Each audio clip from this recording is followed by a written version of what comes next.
Bonjour, youpi, c'est le printemps. Et le printemps, c'est le retour des barbecues, mais surtout le retour des fleurs.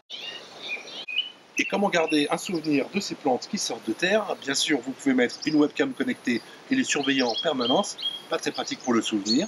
Et sinon, pourquoi pas faire un film en stop motion? Et en cherchant sur internet, on a trouvé ce petit jouet. C'est un petit appareil photo planté dans le sol qui va régulièrement prendre des photos du bosquet.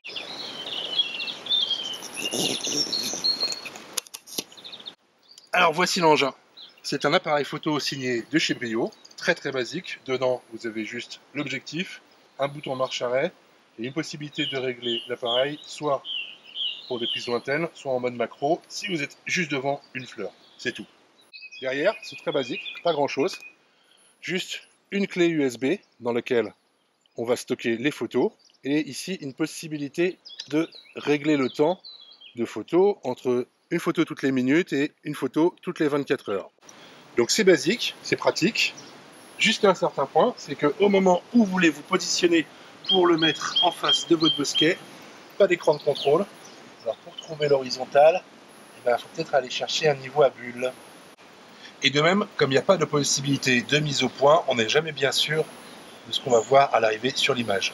La seule possibilité, c'est de retirer l'appareil, retirer la clé et d'aller vérifier ça sur son ordinateur. J'aurais bien aimé un petit écran, ça aurait bien facilité les choses. L'appareil est alimenté par 4 piles qui lui donnent normalement une autonomie de plusieurs mois. À nouveau, il faut compter dessus parce que comme il n'y a pas d'écran, on ne sait toujours pas si ça marche bien ou pas. En fonction du laps de temps entre deux images, ça va remplir plus ou moins la carte. Il va falloir penser à la vider tous les 1 mois ou 2. Au passage, vérifier les piles. Pour le mettre en route, il suffit d'appuyer ici. Est-ce que c'est en route? Il y a des diodes pour le savoir. Le problème, c'est que dehors, on ne les voit pas. Ça vient de faire un petit bip, mais dehors, on n'entend pas vraiment non plus. Donc on espère que c'est en route. Et si ça marche, ça va prendre donc des photos toutes les heures que je vais pouvoir récupérer ensuite sur la clé USB. Pour récupérer les images, il suffit de reprendre la petite clé USB et de l'enficher dans l'ordinateur. Ici, on a accès à un logiciel de montage et de réglage des images. C'est mon problème, il ne marche que sur PC. Alors pour ce qui est des réglages, il faudra obligatoirement passer par le PC, notamment pour désactiver la prise d'image de nuit, parce que sinon vous vous retrouvez avec la moitié des images qui sont noires et qu'il faudra enlever à la main. Pour ce qui est du montage de logiciels vidéo, c'est pas très grave, il permet notamment de faire varier le nombre d'images par seconde, mais finalement vous prenez les fichiers vidéo qui sont là, vous les importez dans n'importe quel logiciel de montage et vous pouvez jouer avec. Alors il y a un bug quand même, c'est que je n'ai pas réussi à faire des prises de vue sur plus d'un mois. Au bout d'un mois, l'enregistrement s'arrête.